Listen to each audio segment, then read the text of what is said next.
ГСП онлайн. Городские новости сейчас. Со 2 по 8 мая в городе Волгограде проходили 13-е молодежные дельфийские игры.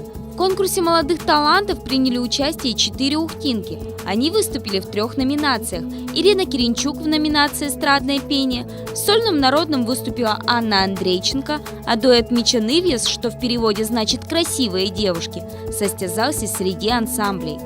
Мы готовились к 2 турам. В первом туре мы представляли коми-программу с нашими народными инструментами. Это чипсаны, зильзёли и пелины.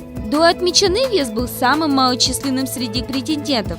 К тому же для девушек музыка – это увлечение, а среди конкурентов хватало студентов музыкальных вузов и училищ.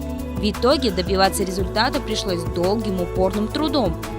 К конкурсу мы готовились 2 месяца.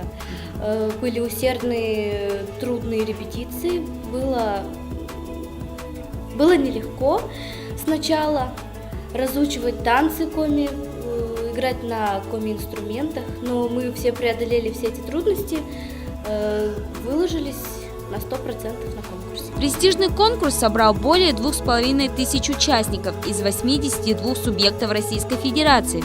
Ухтинские вокалистки хоть и не заработали призовых мест, но вернулись с сертификатами лауреатов. Впереди у красивых девушек отпуск, а затем поступление в музыкальные вузы.